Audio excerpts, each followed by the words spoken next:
Okay, to continue our discussion of John Locke's social contract theory, John Locke held that each person has inalienable rights, including the right to life, liberty, and property possession, and that society emerges from a social contract where people agree together collectively to trade in some degree of that liberty in order to have protections and to have a better life.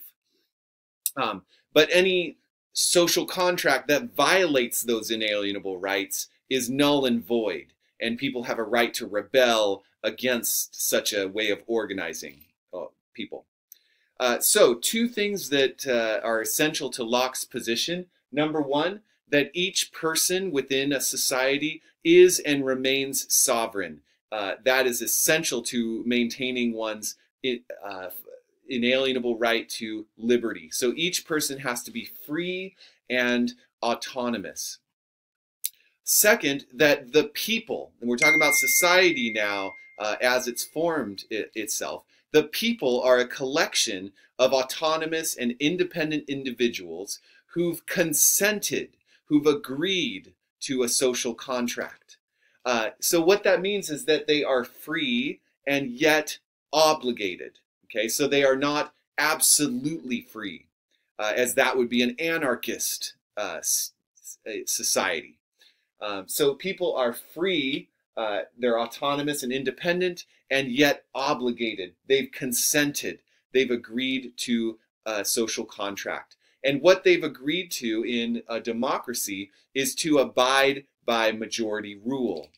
So everyone agrees to vote, and then everyone agrees to the outcome of that vote, even if it goes against your personal desires or wishes. Now, this brings up a crucial part of social contract theory, this idea of consent. Okay? Because when you're born within a country, you don't overtly give consent to that country. It's very different than if you come from another country and you become a citizen, then you take the naturalization oath of allegiance to the U.S. In other words, you provide an overt consent. So, for instance, when you become naturalized in the U.S., you agree to support the Constitution, to renounce and abjure absolutely and entirely all allegiance and fidelity to any foreign prince, state, sovereignty to whom you were subject prior. You agree or overtly agree to support and defend the Constitution and the laws of the U.S. against all enemies, foreign and domestic. You agree to bear true faith and allegiance, to bear arms on behalf of the U.S. when required by law, or to perform non-combatant service in the armed forces of the U.S. when required by law, or to perform work of national importance under civilian direction when required by the law. These are elements of the naturalization oath that you, when becoming a citizen, overtly, expressly agree to. So it's clear that you consent when you come here from another country. But what about those people who are born in the U.S., is the more common U.S. citizen, and sort of just is a citizen by birth? Is there a sense in which you've consented to U.S. government, the rule of law, our specific laws and ways of representing ourselves and voting and so on? For instance, have you explicitly consented to the Electoral College, which is very controversial and in some ways undemocratic because it allows a majority rule to actually lose an election, as periodically happens in presidential elections.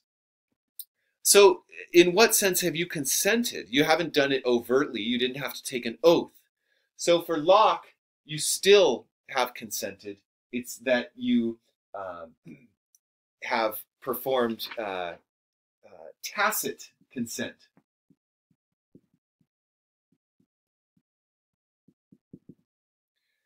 In other words, that by staying in a country, and remaining a citizen, you tacitly or quietly or without saying it out loud, you consent to the rule of law.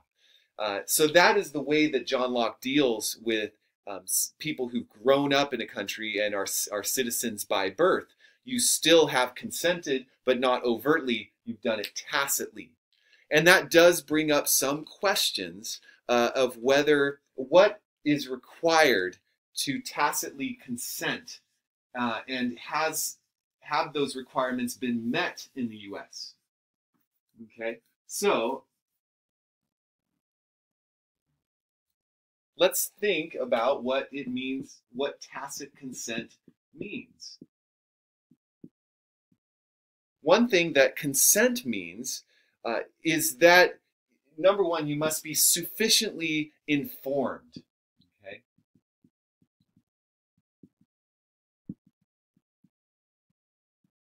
You can't consent to something that you don't understand. So you have to be informed about it. And so this is why we need education programs in public schools that teach students, all U.S. citizens, about the government. You need civic education classes. So you need to understand what the laws are, how laws are created, what the different branches of the government are. You need to have that information to actually consent to the rule of law. Okay, so that's important, and that's another reason too why government websites need to be offered in different languages.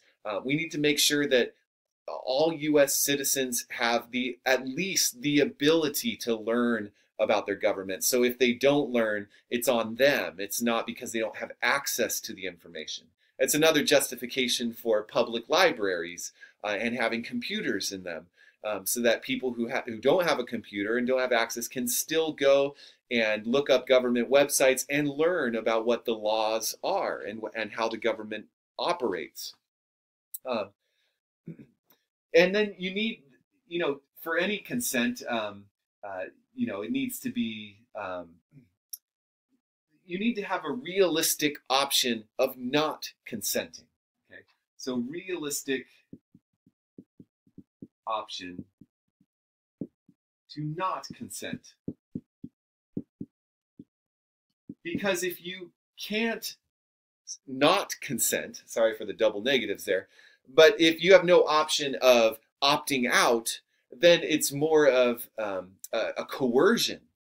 You're forced to be here. John Locke's argument is that as long as you stay in a country, you have tacitly consented to its laws. So you must have the ability to leave. And that might be a point of contention here.